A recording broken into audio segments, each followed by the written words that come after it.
The following podcast is a Dear Media production. This episode is brought to you by Peak, the brand that makes my favorite matcha. So Peak is offering 5% off plus a free sampler pack of 6 of their best-selling teas when you buy 2 cartons of their Sun Goddess matcha. So you go to Peak Life, P-I-Q-U-E, life.com/notskinny and use code NOTSKINNY at checkout. Not Skinny applies 5% off site-wide. That's Peak, P-I-Q-U-E, life.com/notskinny.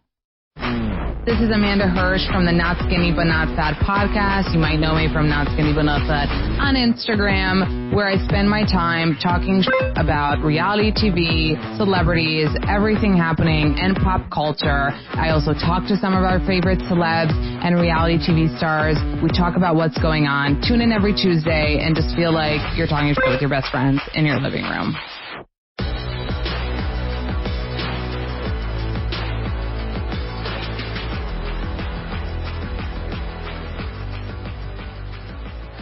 Well, I'm so excited you're here. Everybody, such a fucking fun guest today. Jenny Mollen, author, actress, mom, lunch maker. It is crazy. All the things. What is happening to me? What is happening? I mean, you're thriving. Who am I? I'm having like an identity crisis. There's just too many balls in the air. Can I just tell you something funny? So you have a new book coming out, City of Lakes, which speaks to me on many levels. And I didn't realize it was a novel because when I think of you, I think of like nonfiction.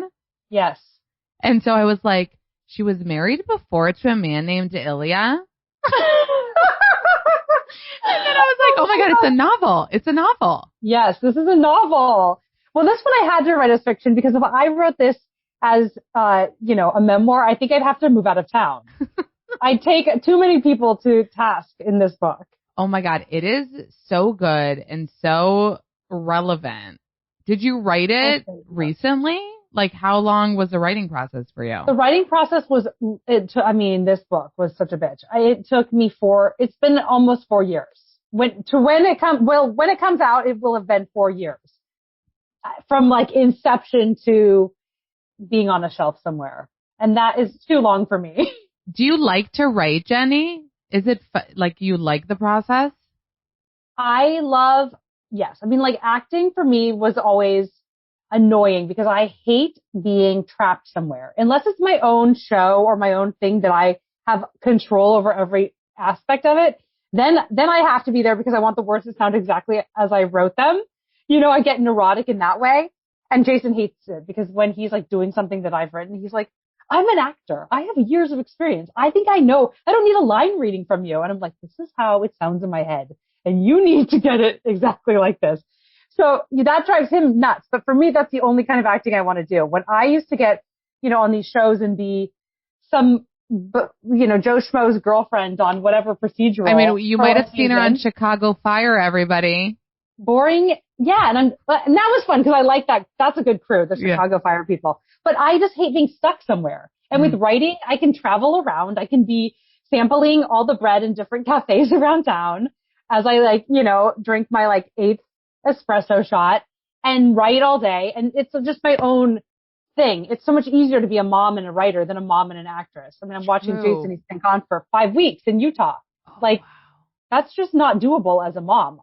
Can you imagine if you just left your kids for 5 weeks? If you guys don't know, Jenny Mollen is married to Jason Biggs. Yes. Who American Pie most known for, but incredible actor and is not Jewish. So everybody stop thinking that he is. So no Jewishness in your family? No, I'm Jewish. And You're so when Jewish? I met him. What a I mindfuck. got the mitzvah in Israel. No, Jenny, what a mindfuck that you're the Jewish one. No, and how annoying is it that when I go to Israel with Jason, they're like, welcome home to him. They're like embracing him with open arms. And I'm just like, this is so fucked on so many levels. I'm dying. I thought that I got a nice Jewish boy. I mean, he's the poster child for like nice Jewish boys everywhere. That's like what literally every role he's ever played. And when I met him, he's like, I'm Italian. That was just a real mindfuck. That is a mindfuck. And I feel like even though so many people should know this, I feel like people still don't know this. But I think that it's such a interesting thing that you're the Jew, he's the non-Jew. Yes. I mean, let's take a moment. So you practiced, like you did a Passover dinner? Yes. Okay. Yes. You did a Passover dinner, and you have 2 children. I have 2 children who speak German, though, which is like also throws people. Why do they speak German? Jewish. I speak German. So that's the other weird twist to this. Tell me how. You're like grandparents? I lived in Germany. Oh. No, well, yes. I am a descendant of German Russian Jews. So I do feel like when I'm in Germany, I'm like taking back my land. But I lived in Germany with a Yugoslavian family, and they didn't speak English. And so at first they thought I was just like charming and sweet and shy. And then by the end, they're like, shut the fuck up. You know, cause I was immersed. I had to learn. Yeah. That's the best way to learn when you can't, when you can't speak English. Choice. So you taught them German. And we've always had, you know, German nannies and German, they do German schooling. I mean, I get it. I'm aggro with it. Oh my God. But the names aren't German nor Jewish. Laszlo is a Hungarian name, and Sid is pretty Jewish. Sid is cute. Yeah. Sid is pretty Jewish. So where did Sid Laszlo is a come Jewish from? Man. Sid is a Sydney. Yeah. I mean, well, mine isn't a Sydney, but it's, you know, we've had a lot of Sydneys in the fam. And Laszlo is a Hungarian name. What does it mean? I think it means light. Oh, really? You're like, I don't know. I'm not sure what it means. I just loved the name. Yeah. I mean, it's like the tattoos that I get. It's like, I don't know what it means, but it looks nice. So but it looks cool. Like, and I like saying it. Right? Who cares? So in your book, City of Likes, okay, even though it is a novel, I'm sure it was taken from, you know, real life situations. Yes. Are you more a Daphne or are you more a Meg? I think I'm Maddie, but I think that Daphne also, there are parts of me that scare me that I am sort of Daphne in certain ways. The parts of me that I'm freaked out by. Okay, so let's first tell people what City of Likes is about. I'll give it to you. Yes. So City of Likes is about a mom who moves to New York City who sort of falls under the spell of this mommy influencer fashion Instagram woman. And it's really, I wanted to talk about female relationships because I feel like people never really delve into just like how complicated it can be to have, you know, these kinds of all-encompassing friendships that sometimes can get a little toxic, and what it's like to be just like under the spell of a narcissist. Because when a narcissist shines their light on you, I mean, there's no greater high. You feel so seen, but that light can go off like, you know, for at any second that could be gone. And when that goes away, like how hard it is. And it's just like a drug to kind of, you keep like serving this person and you keep trying to like, you know, prove yourself to them over and over again. And I've found myself in these relationships with women before. And I really wanted to talk about it because I don't think it's out there, or, you know, it's not really discussed in that way. When I first set out to write the book, my elevator pitch was, it's Devil Wears Prada if Anne Hathaway and Meryl Streep had sex. But it's obviously changed from there and kind of like developed into its own thing. But that was sort of my starting off point. But like, you're not a mommy blogger, but you have a pretty successful Instagram, right? Yes. And that kind of, so like that was where I found myself when I thought, okay, do I write another like memoir? Yeah. My only choice at that point was like, do I write like the mommy memoir? That's what everybody kind of expected me to do next. And I just found myself so bored with that. I was writing for Parents Magazine at the time, and I didn't have any like great material. I was like, this is bored. I'm bored. If I'm bored reading my own damn proposal, then like, why would I put a book out and bother anybody else with this shit? And the main thing that I was struggling with at the time was like watching these other women on Instagram and watching these other moms curate motherhood and their lives to sort of like almost showcase how like perfect they were. And I kept having this question like rattle over and over again in my head, this idea of, if you're so busy curating your mothering online for other people, how present are you actually for your real kids in your real life? Like these pictures I see, it just gets under my skin. And then the captions that like are like so like incongruous with whatever's going on in the picture. It maddens me. It's like when they do like my house is so messy, and it's like the perfectest background, like everything is, and they're like, excuse that. And the kid is like sitting on the counter, perfectly lit. And there's like a fruit bowl and everything is clean and spick and span. And they're lying that the kid wasn't just crying and threw up tomato soup on them and they had to change. Right. Yeah. Or that they even made the damn soup. Like it was so too much. And I was just getting more and more enraged. Mm-hmm. And I wanted to talk shit about that. Yeah. So you did it in like so you did it in this way. Yeah. And just the weirdos I've encountered here. But it doesn't sound like the character Daphne that you created, that she's the blogger. She's the successful. Mm-hmm. It doesn't sound like you hate her the way you wrote her. Well, yeah, maybe you'll see. I mean, it takes some like pretty. No, I mean real life you, Jenny. Oh, do I hate her? I don't hate her. No, because there is a specific person in my life that I was writing about that, I feel on some level, I was totally in love with in some ways, So no, I don't hate her, but I'm conflicted over it. Yeah. And like they're both two sides of me, like I've had to service this because Instagram, it's like, it's just this bottomless pit. And if you don't feed it, it's like also like a narcissist, just like the light goes off on you. Yeah. So I've had to just like cultivate and keep it going and post shit, not necessarily even because I want to, but because it's now become it's like a business. Yeah. A fucking job sometimes. So, it's both. I don't hate her. I just find that some of the decisions that she makes are different from decisions that I've made. That you would make. I have a feeling you guys heard of a Travel Zoo, the trusted source for top-rated travel deals and lifestyle experiences.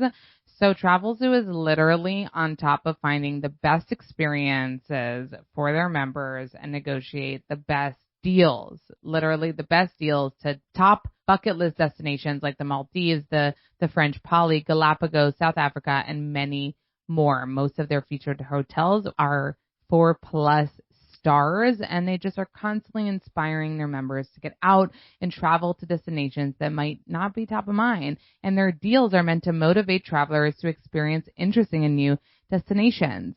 Also, you can get straight to your inboxes their top 20 every Wednesday of the best deals they currently have, and their membership is free and simple. So why not sign up, get their top deals released every Wednesday, sent to your inbox, and then you can convince your partner to book a freaking vacation. Okay.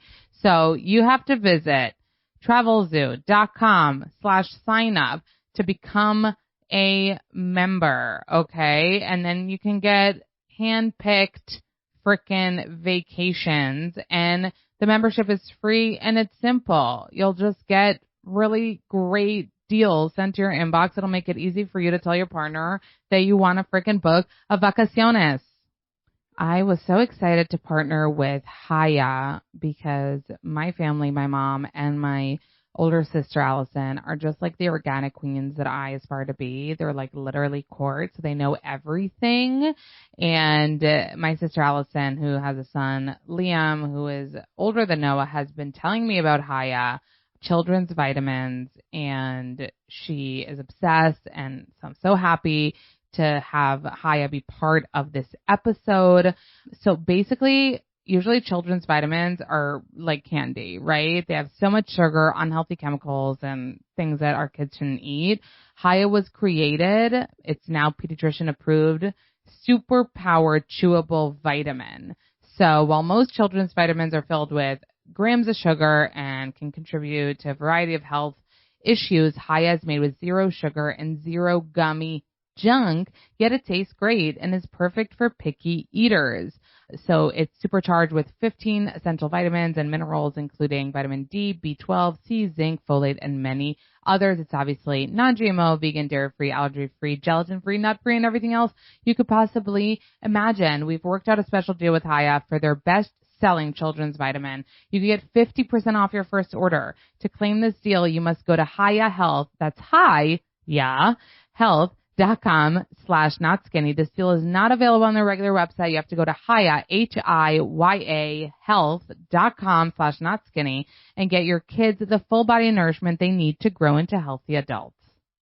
the book that you wrote before was nonfiction and was more about you. But I love how we get so many Jennyisms, like some of my favorite parts. I mean, I really resonated with this where you were like, you got to 12K on your Instagram and you said somebody was making a big deal and you were like, 12,000 is a random college kid with a podcast. Yes. Yes. Which is so fucking true. You know, just today I did on my Instagram like celebs that we didn't realize had a huge following. And it's like, when I say huge, I mean like 35 million. I didn't know Vanessa Hudgens was that popular, you know? Right? Like 35 million. So, you know, all of a sudden everything is so relative because of course, you know, 12,000, you got to get there. But today it could be a random kid in college with a podcast. Yeah, absolutely. So I really felt like those moments where your voice, like I could really hear your humor because I love following you on Instagram. Regardless, I followed you for years. I think you're so real. You're so funny. You're so sweet. Like you literally post, God, so like you don't care. You're the opposite of like curating for a grid. Yeah. Your grid is even messier than my grid. I know. People are like, why did you post this? You see like the background where like you have like zip medicine, tampons, you know, like dirty like diapers, like everything's sitting on your counter. Yeah. And you're like, check out this dress I got. No, I know. And then like your kids, you emoji them, right? Yeah. So you like you're like one sunshine, one bear, one in the background. I'm like, but then no rhyme or reason. No rhyme or reason. And that is literally opposite of so many, you know, curated. But you know what I really think? And I think I heard an interview with Charles Porch, who is like big at Instagram, where he said this about 6 months ago, which is probably even more true today. He said it used to be so, you know, the content creators with the perfect backgrounds and the perfect like themes and were the successful ones. And today people are over it. Nobody gives a shit. They're just like, I'm bored, entertain me. Yeah. They don't want to, they feel like you were feeling, you know what I mean? They want to see the realness. Yeah. They want to hear the bad shit, sometimes too much. Yeah. Like give them the bad shit. They'll fucking feast on that. Oh, they love the bad shit. That's the other thing that I also like started to find fascinating. It's like, if you just like cry into your Instagram stories, people are like loving it. It's so fucking weird. No, if you're miserable, they thrive on it. Right. Yeah. It's insane. You'll get if your kid is sick, you know, everyone's going to help you. You're going to get a TV show. It's so crazy. Wait, speaking of the TV show, this fucking book is made into a TV show that you're working on, Sony Pictures. That's crazy. And I can so envision it. And tell us about that. That's literally so great. Okay, so I wrote my first book as a show that Sony produced for ABC. And I guess I decided, you know, I took a very like non-traditional approach with this book. I didn't go through one of the big 5 publishers. I went to a producer who was in LA who basically I had already waited so long to get this book out. And then during the pandemic, nobody wanted to buy it. I could not sell this thing. Everybody thought it was like, they kept saying in a post-COVID world, I don't know if, you know, a story about wealthy, you know, women in lower Manhattan doesn't read as tone deaf. And it's just like in general, the publishing world did not want me to be a fiction writer. I'll just say that. So I took this to a producer in LA, basically saying to him, like, can you get this bounded on shelves? Because my ego is too big to publish this by myself and have it just be digital or something, you know, because I'd put too much time in. Yeah. And, wait, how does it work, Jenny, for us that don't get it? When you say you put too much time in, you wrote the whole book? Yes, I wrote the whole book 3 times. And then then you shop it around? Because, okay, with nonfiction, I was able to just write a pitch. Right. Right? It was like me bullshitting for 2 pages. And they're like, okay. And with a novel, you have to write the whole damn thing. Wow. And so I sent it out. It was probably premature. I sent it out after I worked on it for a year because I thought a year, I mean, my last 2 proposals, I spent like 3 weeks. Yeah. So after a year, I'm like, it's ready. I sent it out. I got a bunch of passes. I looked at it again and I pulled it. I pulled the submission, which is like terrible to do and looks like so bad for you. So I pulled the submission and I took another full year and rewrote the whole thing. And after that, so then I'm like in lockdown and everything's happening and I took it out again and people were like, I don't know, this subject matter, blah, blah, blah. So people didn't want it. And then, you know, because I just have this like hunger and I won't drive. give up, right? Yeah. So I said, okay, how could I get this into the world? I don't want to self-publish because then I can't make the times list. I can't have it on shelves. It was all ego, to be honest with you. So I took it to a producer, this guy, Brian Folkvice in LA, who has a book imprint, but he's only ever made one other book, or maybe he's going to kill me now. He probably has two now. At the time, he only had one other book, a book about toys. Nothing to do with anything I do. But I didn't care. I was like, if you can guarantee me that you can get this book on shelves, I'm going to do it with you. And because I did that, I could shop it earlier as a show because it was already in LA. Did you have that in your mind though? Like writing the book that it could be a show? Well, cause I come from that other world. So I come from like scripts and screenplays and like, so I know that world. Like that, the book world is like for me always a little bit of a, you know, I don't know. I'm not as versed, but I knew I could flip it because when I first started writing, the only reason I was writing books was because I wanted to own IP that I could then sell as a TV show that I could act in. But then I don't give a fuck about acting. Oh my God. So Jenny, your brain. It just changed my life. Like the books now for me, like me and everything, I don't care what happens because it's like, I just want like my thing in the world. Yeah. And now, I don't know, it's really funny because at the time I thought, oh, having a TV show is everything. And now I'm like, no, like then it's not really mine anymore. Then it's so many other people's. But when it's your book, it's just like this concrete, there's something so rewarding about it for me. So it was easier to kind of take out. And I sent 2 chapters to Sony. I had sold a show with them before and they bought it. And of course they thought at first that it was going to be for their comedy department because my other 2 books were, well, one I wrote as a film and it, you know, and then one was a half hour. So they sent it to the comedy department and then they called back and they're like, we think this is a 1 hour. So now it's with the drama department at Sony. And nobody knows this yet, but we haven't done the announcement formally, but Diablo Cody is supervising. And I love Diablo. I've known her for years. So that's just like, wow, absolutely like, I don't know, the best thing ever. So it really worked out, but honestly, it was not. So is it in production? So now I have to leave my family next week and I have to go like write this damn thing. By write it, you mean turn it into a TV script? Yes. So I'll basically work first on the pitch because Diablo and I will go into rooms to different studios to kind of see like where it would live. But so Sony's the studio and then they sell it to a network. Wow. Mm-hmm. So Sony bought it. Yeah. Bought it. Okay. Wow. This world is so complicated. Well, that's what's so funny when people are like, you know, they see, and I always say I do it all just for like the one little like blurb in the Hollywood Reporter that says like, you're writing, Jenny's working on a show, but it always sounds bigger than it is. It sounds, whenever I see people post, I think you also had this on Deadline, right? Yeah, those on Deadline headlines. I'm like, I don't know for what I want a Deadline headline. It's just. No, totally. Like, it's such a flex. The win is the headline. Like, who cares what happens? Because most things in LA never actually happen. Like, who knows if this show will even like become anything? The win is just having it written somewhere that you're being paid to write something. Yeah. No, the Deadline, it's literally like frame that shit. That's such a fucking flex. That Deadline, Hollywood. No, I feel you, girl. Right? But it's going to happen. But I feel like you're you have this relatability about you. And it's also because of this, like you're so real about it. And even though you've done such huge things that you're so successful at, you're still like, it could not happen. No, I could go out and totally.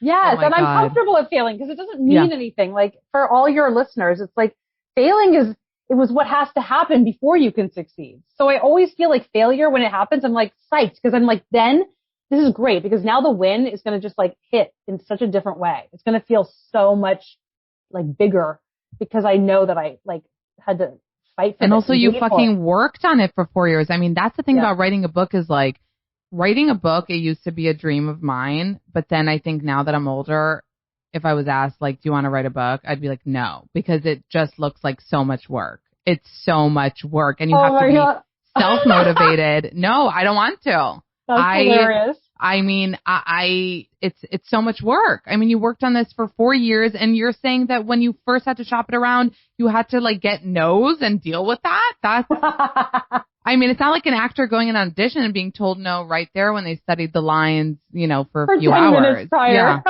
Totally. But it's so wild that you're also from, you know, that part of the industry. Do you see that if yourself playing one of the parts? No, you know, I really don't want to be like, really? Again, I really like my life. I don't want to be stuck in a trailer. I always say to Jason's like, don't knock actors, Jenny. It's what I do for a living. But I just watch him. He's stuck in a trailer. He doesn't know when he's coming home. He's like, has to sit there all day long. The air conditioning is always like on like full blast, like trying to kill you. You're in some random city. I don't know. For me, no, I like my life as it is. I want control. And when he leaves for 5 weeks, is that difficult? Okay, so this is like the trajectory of what happens. Usually I say, go do it. It's a great opportunity for you. Don't say no, because I'm such a like, anytime anybody's like offering me money to do something, I'm like, sure, even though I don't really like think more like about it too long. Yeah. So I'm sending Jason packing. I'm like, you're going to go do this job. And then after about roughly 1 or 2 weeks alone with my kids, every time he calls, I'm more and more like passive aggressive. Yeah. He's like fucking mean. And he's like, you sound resentful. I'm like, you think I sound resentful, really? And so by the end, it usually like explodes.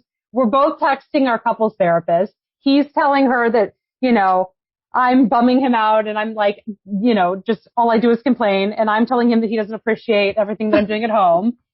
And then usually, because I'm such a bitch, I will text him, again, another passive aggressive text, giving him my dates for when I'm going to be leaving town promptly upon his returning to New York. So that's what's happening. On the 24th, I leave a few hours before he returns. No, you're not going to, what?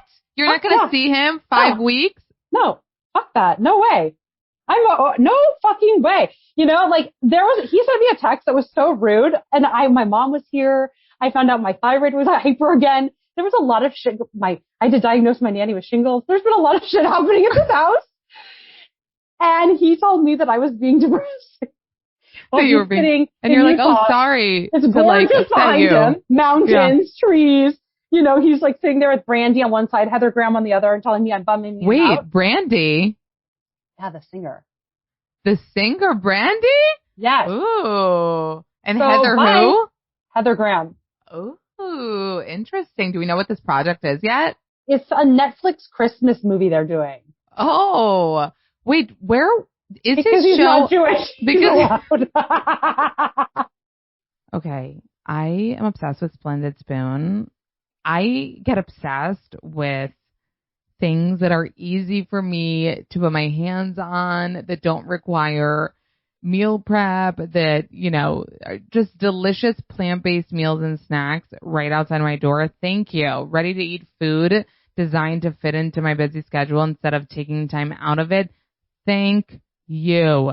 So Splendid Spoon offers meals that are 100% plant-based, gluten-free, and GMO-free, always made with plenty of vegetables, legumes, healthy fats, whole grains, and spices from all over the world, okay? They have a fresh take on dishes like vegan meatballs, marinara noodles, even cauliflower tikka soup I've had. What I really love is their smoothies. They have so many different kinds of smoothies, grain bowls, soup bowls, and noodle bowls for you to discover. And with over 50 choices and a constantly rotating menu, there are always new dishes to try, okay? Eating plant-based food can come with a wealth of benefits like improved energy, sleep, digestion, and complexion. All the Kardashian sisters are trying it, so it just felt like I should try it too. You know what I mean? Go to splendidspoon.com/notskinny for $50 off your first box when you subscribe to the breakfast, lunch, and reset plan or the breakfast, lunch, dinner, and reset plan. So try Splendid Spoon today and take meal planning off your plate. That's splendidspoon.com/notskinny for $50 off.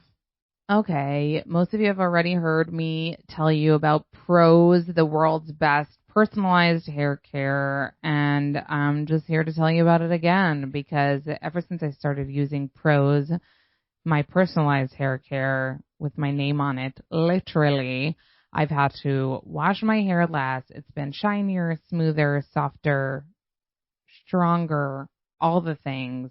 And you can't go back. Once you go personalized hair care, you can't go back. What Prose does is it gets to know your hair and then literally formulates a formula for your hair. The quiz asks you questions ranging from what type of hair you have to what zip code you live in to kind of calculate that pollution and literally your diet, and analyzing over 85 personal factors to determine a unique blend of ingredients to treat your exact concerns. All right. Also, Prose is an industry leader in clean and responsible beauty. All their ingredients are sustainably sourced, ethically gathered, and cruelty-free. Also, if you're not 100% positive Prose is the best hair care you've ever had, they'll take the products back, no questions asked. Prose is the healthy hair care regimen with your name all over it, literally. Take your free in-depth hair consultation and get 15% off your first order today. Go to Prose, prose.com/notskinny. That's Prose, Prose.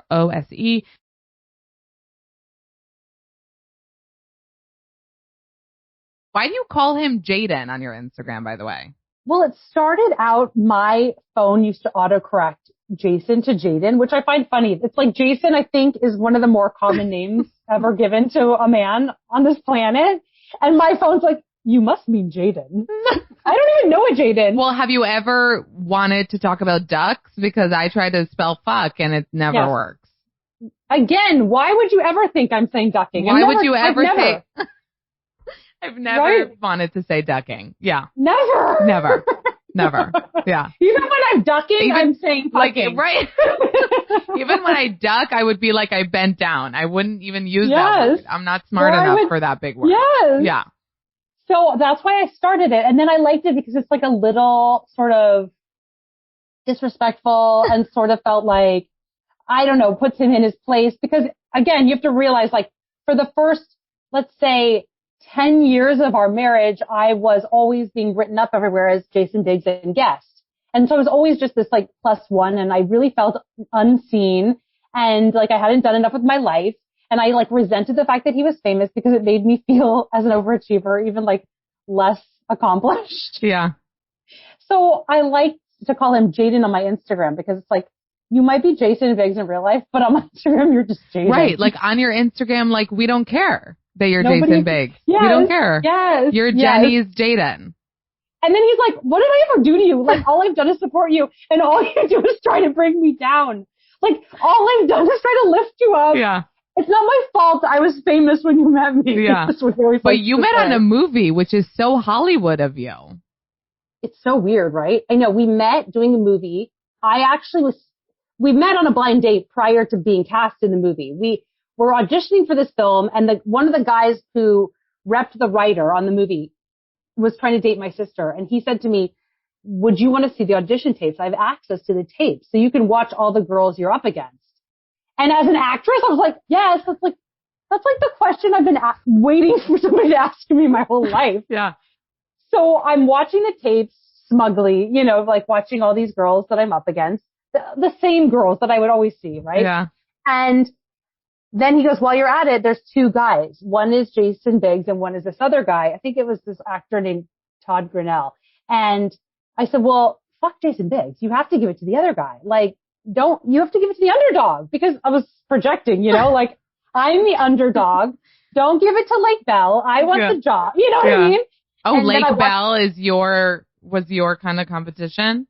Well, it was all the same girls at the time. It was like Lake Bell. It was like Lizzie Kaplan. Who else was kind of in the same vibe? I mean, I could see that. All those I could girls. see that. Yeah.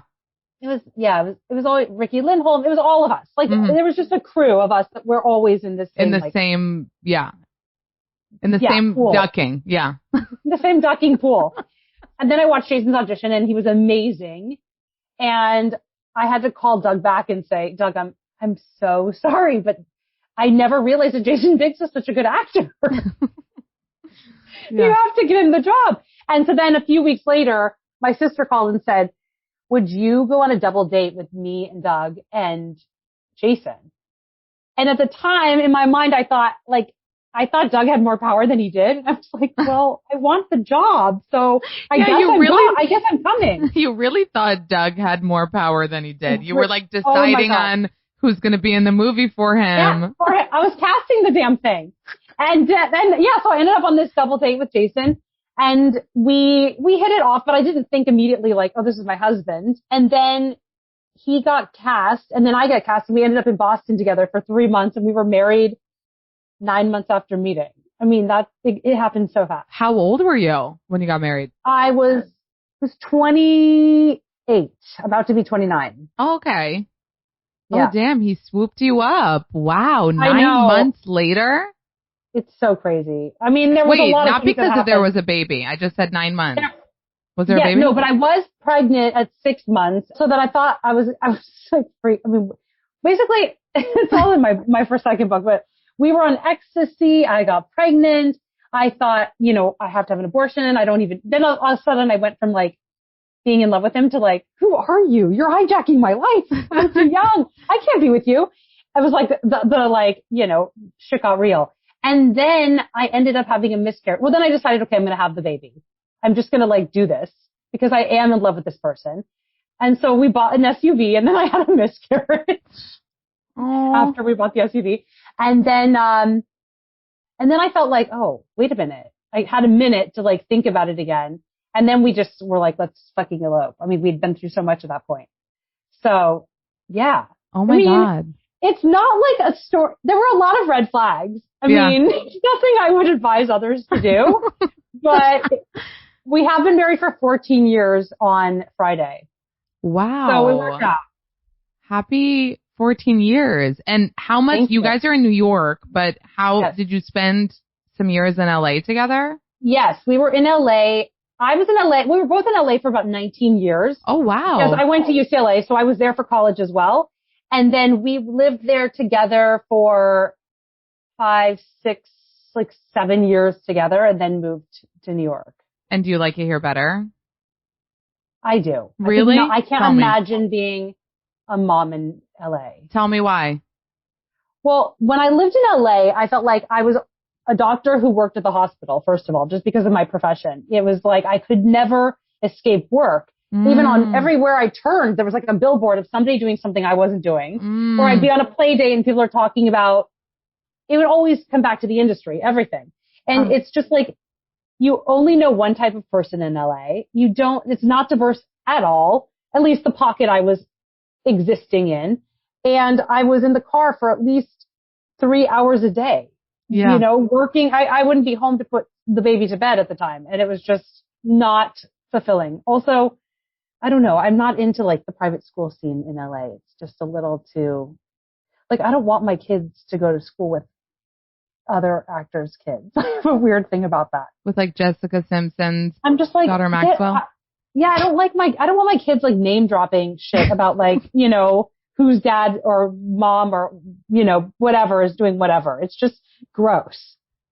Yeah. No, I feel you. My sister's going to listen to this podcast and she lives in LA. Your she sister? Has 3 boys in LA. Mm-hmm. 3 boys in LA. And you have 2 boys. Is that wild? 2 boys is intense as fuck. Yes. Oh my God. I have 1 boy and it's fucking wild. And I'm like, how do you have another and then see that it's a boy? Are you going to have another boy? Can you decide to not have another boy? Like, how do we decide to not? You're going to have another. I mean, don't you like have to or something? I don't know. You have to. I think you have to do it. My husband said that the other day and I did want to murder him. I was like, you're going to say it? Like, they don't have to do anything. Exactly. But that's what happened. Jason's biological clock was drinking and I had to have another one. That's what it was? He was pressuring? Well, first of all, I would have no kids if I wasn't like with Jason. I mean, he pressured me to have the first one and then I was able to like, well, first of all, after I had the miscarriage, I waited. We were married for 5 years before we tried to have kids. Yeah. I got 5 years before he like kind of like pressured me again. Yeah, until you pressured me. Oh my God, I couldn't. And my sister was having kids. She's 16 months younger. It was a whole, whole. And then he pressured you for the second one, saying they need to be like close in age and blah, blah, blah. But I waited 3.5 years. So I did wait. I got a little bit of time. Yeah. And then, yeah, I don't know. How old is your son now? He's a year. 2. He's almost 2. Yeah. Okay. He's almost 2. And my husband said to me the other day, like, I think maybe September. And I'm like, excuse you? Like, I know. Are you making this decision? And he's like, oh, I didn't tell you that was my thought. And I was like, does he think he can like, no. That made me mad because, you know, at the end of the day, you could be a great dad, but like the mom is the mom. And like that shit's on you. You know what I mean? 100%. That shit's on you. No matter how much help you have, the emotional burden of being a mom is on you. Is on you. You can't escape it. You can't escape it. And they can escape it. They can they can escape it way more than you can. But I don't know if it's like a culture. I don't know if it's like society, but people have one kid. But for some reason, it's frowned upon. I know. You know, it's like you're not giving the kid someone to play with. I know. Did you secretly hope your second would be a girl, or did you want a second boy? A girl is even scarier than a boy. What? That's really? Well, fuck that. Maybe chiller, though, when they're young. Chiller. Yeah, like you could take it to a You could take it to a restaurant and it'll color, but like... It'll color. Oh my God. I remember when like Sid, I brought him home. I had the worst postpartum and he had like, you know, the little bracelet they have from the hospital. I remember cutting the tag off him the way you cut a tag off like a dress from Nordstrom that you know, like I'll never be able to return this. It's mine now. I own it. What do I do?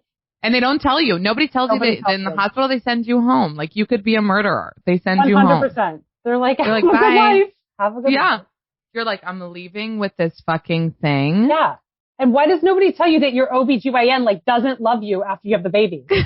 They only care about you and coddle you until the baby comes out, and then they're just like they walk in like they've never seen you before in their lives. They're just like, and they're done with you. Yeah, they don't want to look at the baby. They're not.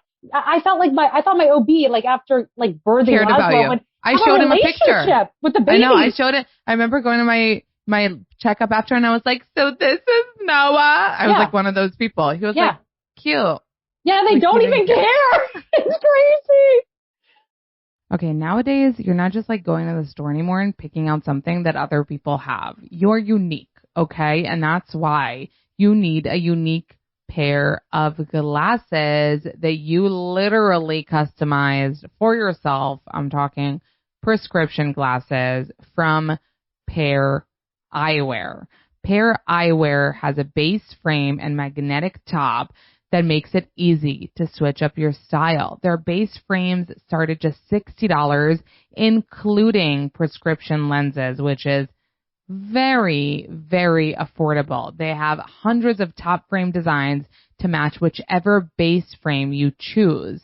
So you can literally change your glasses like you change your clothes. Whenever I think of people that need to wear glasses, I'm like, that's literally your face. How are you wearing the same thing every day? It's like, imagine wearing the same shirt every day. You don't need to do that, because with Pair Eyewear, you can get started by choosing your base frame with options from the square to the cat eye. Every frame comes in 6 different colors, including classic black and even remixed blue. Then you pick your top frames and you build a collection to match your personality. So you guys check out Pair Eyewear. Get glasses as unique as you are. One pair, infinite style, starting at just $60. That's Pair Eyewear, PAIREYE, wear.com/notskinny for 15% off your first purchase. That's 15% off at Pair, PAIR, eyewear.com/notskinny.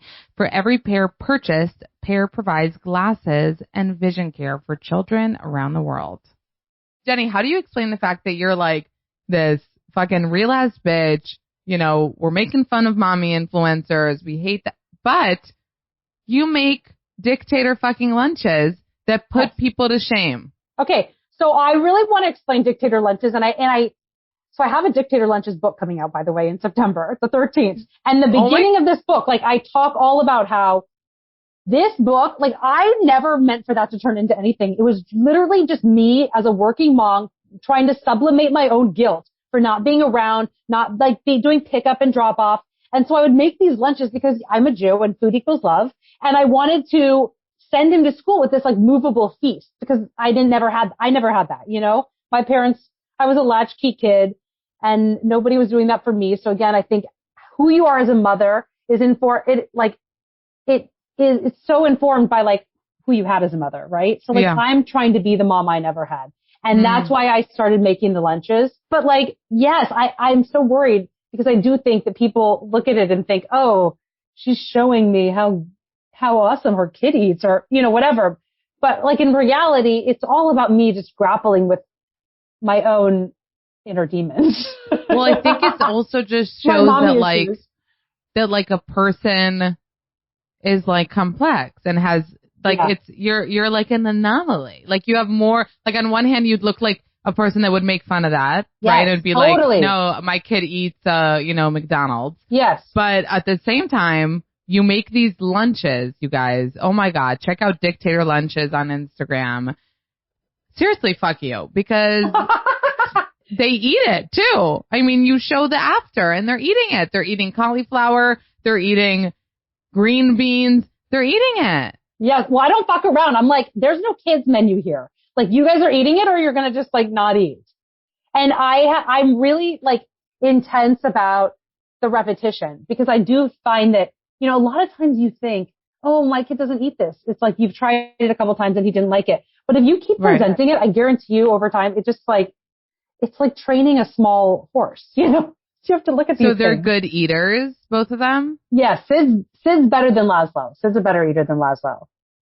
You guys, check out Dictator Lunches. I mean, it does give major inspo, but it might make you feel bad about yourself as a parent. No, I'm just kidding. But you can curate. Like, take whatever you made for dinner or whatever takeout you even had. It's like, you can really just like throw shit together so easily. Would you think that you're the type of mom that would like make shapes out of food? Fuck no. If you had told the 22-year-old me that I was cutting apples into like smiley faces, I'd be like, suck my dick. That's never happening. That's my thing. So how do you explain that? I mean, you just did. You said that you're because of like. I'm so guilt-ridden. I have so much. I'm like, I feel so inadequate all the time. Rice cake. Look at this rice cake. And also though, like the teachers were getting annoyed, and I love when I'm making somebody annoyed and stirring the pot. So they were just getting more and more pissed off that like the lunches kept getting more complex. And then you have to do stuff like take the seed out of an avocado or like reheat a Chinese, like little like bao. And so I'm like, oh, this is funny. I'm going to keep doing it. So it was to amuse myself. And then I just I got too deep. I got so deep. Jenny, I love you. I followed you forever. I think you're so funny. That's so sweet. Thank you. Everybody, City of Likes out June 14th. Yes. Get it. It's hilarious. It's also not too long. So don't be frightened for those who don't read as much. Okay. It's a book for girls who don't like reading anyway. It literally is. It literally is. And it's in Jenny's hilarious tone, which I just want to say a couple other things that made me laugh that I had to write down. When you said you were private on Instagram and before you approved this girl that you were trying to impress, you said, I deleted a handful of sunset pics and a couple close-ups that my chin was too Jay Leno. Because my sister always says my chin is so Jay Leno. I call my sister's chin Jay Leno. So that threw me. Funny. I was like, wait, other people use Jay Leno's chin as like, I literally always make fun of my sister for having a Jay Leno chin, and she does not appreciate because he has the most protruding chin a person could have. You do not have a Jay Leno chin. On the side, she's always like, oh, the Leno chin. What? Yes. Has she seen his chin? Yeah, now you have to send me a picture of your sister's chin. More Jay Leno than you, and I will. Sorry, Allison. Jenny, thank you so much for coming on. Everyone, go check out Jenny on Instagram, Jenny Mollen, and Dictator Lunches. And I hope I'll see you soon IRL. I love it. Yes. Yes. Thank you Thanks, so much. Babe. Oh my God, of course. Bye. Thank you. Bye. Thank you guys so much for listening to this episode of Not Skinny But Not Fat. Follow me on Instagram at Not Skinny But Not Fat. Subscribe to the podcast so you don't miss any episodes. Rate the podcast that you love so much on Apple Podcasts and write a little review. If you tell me you did, I'll give you a big virtual smoocheroo. Thank you guys so much for listening, and I'll see you next Tuesday.